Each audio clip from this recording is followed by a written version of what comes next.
Hi, I'm J.R. Bob Dobbs, and I'm a grateful believer in Jesus Christ who struggles with PTSD. This is a story of my quest to know God, to discern God's will for me, and determine whether or not I too could follow Jesus Christ. This is my story. I grew up here in Fairfax, Virginia, but my parents were both World War II era refugees. My father's side of the family had fled communist persecution because my grandfather, my Jadula, was a Belarusian nationalist. The Nazis enslaved my mother's side of the family and brought them to Germany in cattle cars from Poland. My mom and dad both spent their childhood in refugee camps in Germany, later met in New York City's Lower East Side, and then got good federal government jobs. My parents passed their psychological scars onto me, and I became a juvenile delinquent. At age 14, after I got confirmed as a Catholic, my friends and I burglarized a local store where we stole all their adult magazines. I pled guilty to unlawful entry. My parents told me that the only reason why I was still allowed to live with them was because it would have been a criminal offense for them to throw me out into the street. They implemented a military school at our home, and they took me on tours of the military schools within driving distance to scare me by emphasizing how terrible it would be to live there and how I would be sent there if I did anything wrong from that point on. I had to obey all orders on command and became subject to interrogations in the middle of the night. Despite having just been confirmed, God felt dead to me, and I learned to hate God for not helping me. I still have scars on my arms and chest from cutting myself to cope with the situation. And I tried to commit suicide when I was 16. One time, a school counselor called my parents out of concern because I had hung a picture on my locker of myself cutting my forearm. My parents responded by chewing me out. One time, my mom sent me to the parish priest to get exorcised or straightened out. I felt that nobody cared whether I lived or died, especially not God. I felt like I could not tell anyone about what I was going through. My family did not believe in mental health professionals when I was growing up. There were no therapists in the refugee camps, and therefore, my parents did not believe in mind doctors. I learned to never talk about my feelings and to just deal with it. I denounced God every chance I got because I associated Christianity with the uncaring, rigid discipline in which I was raised. I became an evangelical atheist, goth, punk. I got a partial scholarship to go to Virginia Tech, but dropped out when I began experiencing emotional flashbacks from high school. At 19, I took a bus to Olympia, Washington, after my dad tried to fist fight me. I just wanted to get away and became homeless upon stepping off the bus. I had a nervous breakdown and became unable to think clearly. I slept under bridges, in public parks, and squatted in abandoned buildings with junkies who shot heroin in front of me. Upon moving to Richmond, Virginia, a stranger let me sleep on his floor in exchange for my looking after his kids. I wound up moving to Rochester, New York, after my car broke down while visiting my brother in 1998. I was 21. After another half-hearted suicide attempt, I stabilized, began waiting tables, and finished my undergraduate degree at SUNY Empire State College. But organizing free picnics in the park for the hungry became my passion. Yet I was not accepted among Christians because I moonlighted as a sex worker. Upon finding out that I was bisexual at 18, my mom had told me that I could only work as a prostitute. I look back on my life and see how I made poor decisions because of the psychological abuse that I was subjected to as a teenager.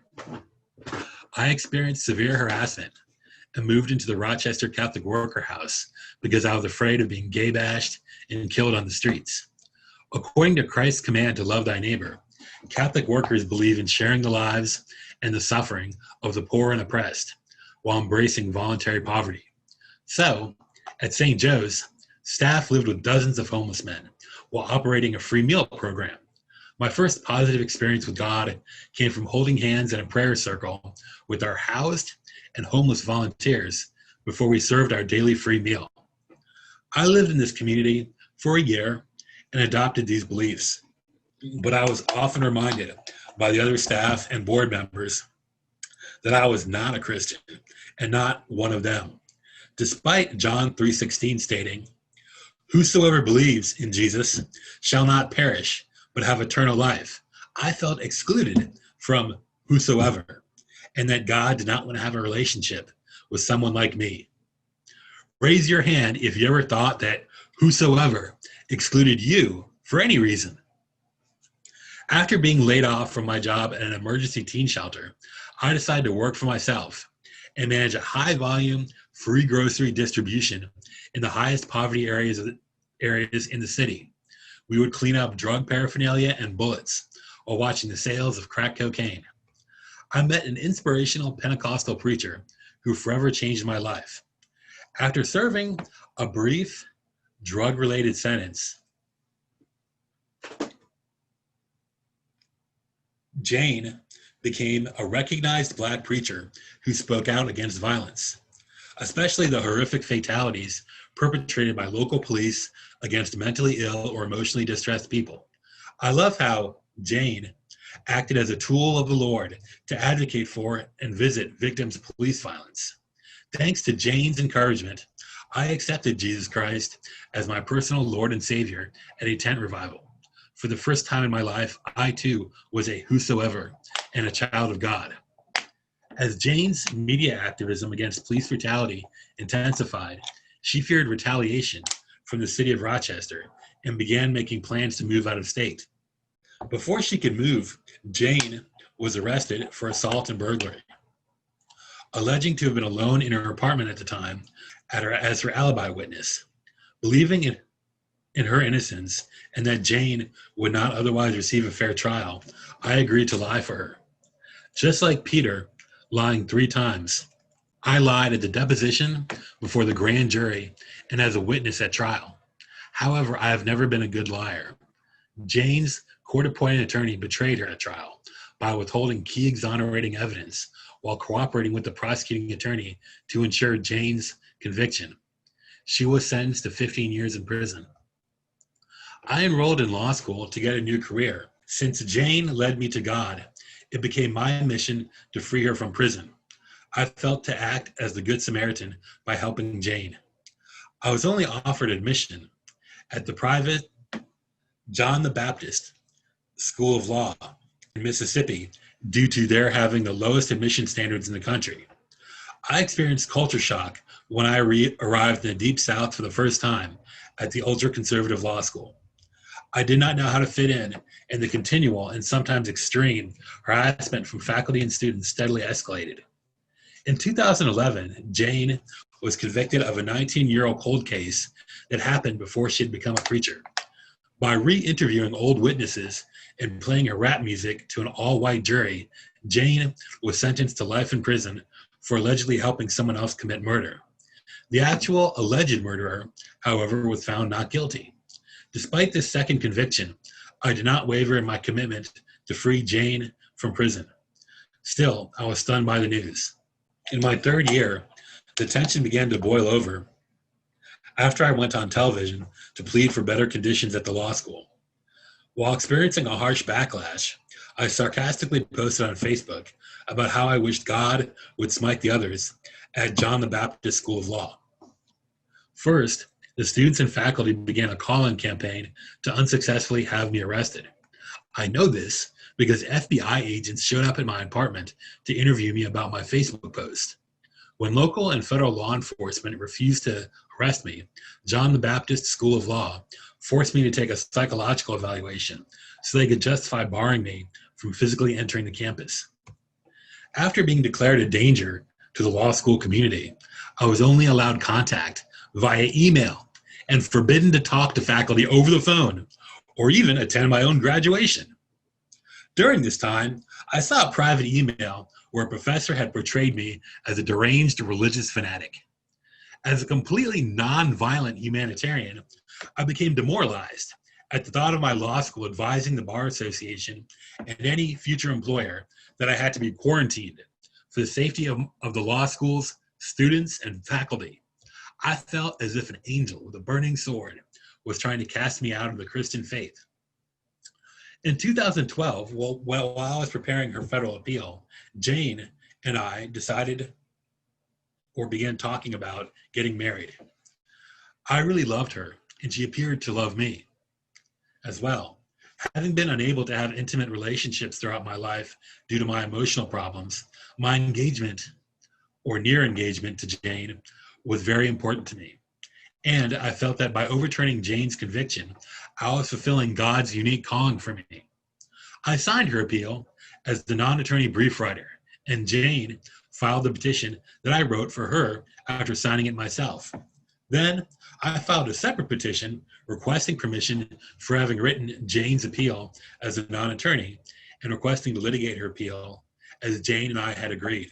The law strictly and categorically forbids non-attorneys from representing anyone but themselves.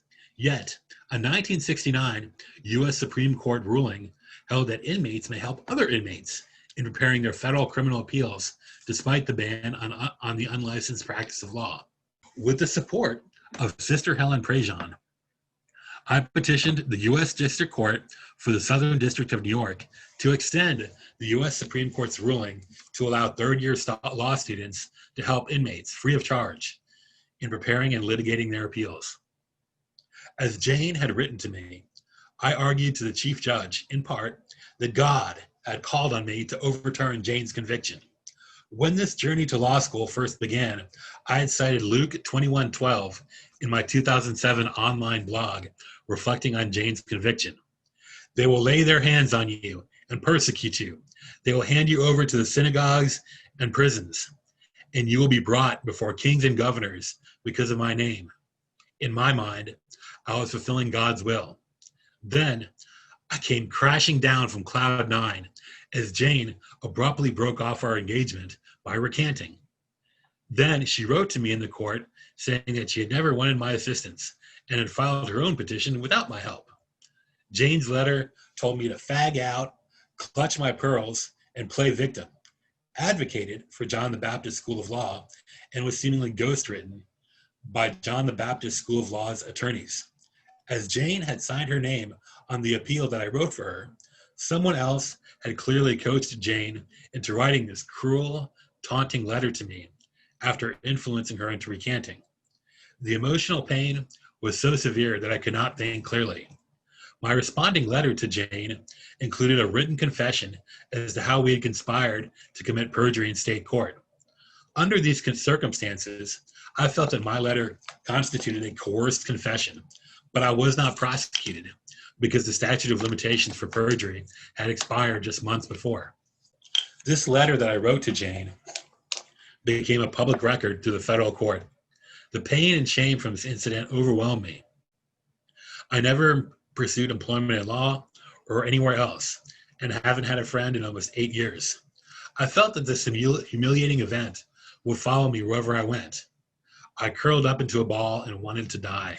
Upon visiting her again, Jane seemed gagged and unable or unwilling to talk about why she had unexplainably flipped on me to her detriment. When I tried to reconnect, the prison began placing Jane in solitary confinement for long periods of time. Jane was first placed in solitary after alleging that a correction sergeant had tried to coerce her into having sexual relations with him. I lost my faith, lost myself, and became unable to remember who I was or what had happened. After our long journey that we had made on faith, I felt that God had deserted us. When I first sought mental health treatment, I felt like they mocked me. And when I tried to share my story, and I had a very difficult time finding therapists who would work for me. I had forgotten who I was and my love for Jesus Christ, which is especially remarkable because I have a Jesus tattoo on my right calf. I had viewed Jane as an inspirational person and someone who would never leave me. And while taboo, relationships with inmates still generate the same feelings as more traditional marriages. After the good Christians at John the Baptist School of Law declared me a danger to myself and others, and Jane broke off our engagement by framing me, my life went steadily downhill. At age 43, with almost $200,000 in non-dischargeable student loans, I have to start at the bottom and pretend that I never went to law school at all. Instead of applying for a law license, I'm applying for disability benefits. After serving my life serving the poor and the oppressed without personal gain, I myself am indigent, largely unemployable, and mentally disabled. Like the Mississippi Baptists, I felt that my previous church family had also condemned my mission to free an incarcerated woman from prison. After I moved out of Rochester to New York City, I became a Metropolitan Community Church member. The MCC strives to reunite the LGBT community with their higher power. After being confirmed, I thought that I had found my spiritual home. When the church's lawyer reviewed the transcript for Jane's trial, he concluded that while Jane had been railroaded, I had also lied. The church decided that Jane's wrongful conviction did not matter, and the fact that I lied was all that mattered. I thought that worshiping with LGBT people would ensure that I had a safe and supportive church family. While the Mississippi Baptists and the Metropolitan Community Church may not agree on much, they both seem to agree that God neither cared about Jane, nor myself. Despite my graduating law school under the most hostile conditions, winning national writing competitions while under mental health quarantine, and even preparing a viable federal appeal against all odds, I have been reduced to a laughingstock. I have been cast out of God's love, and whosoever no longer included me. When I lost my relationship with God and the fellowship of other Christians, I lost myself and my purpose in life. If I was not a child of God, then who was I? I could not envision a life without God. Then, for the first time, I began to accept God's grace.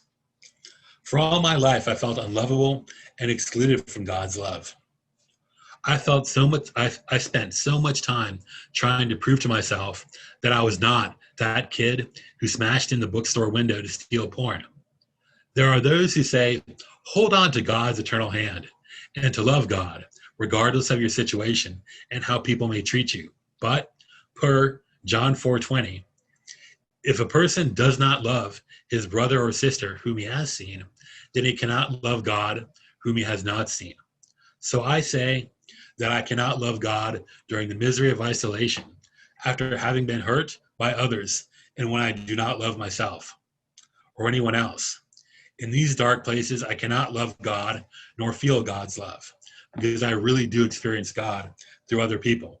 If I am too broken to let anyone into my life, then God's love cannot shine down upon me and heal my wounds.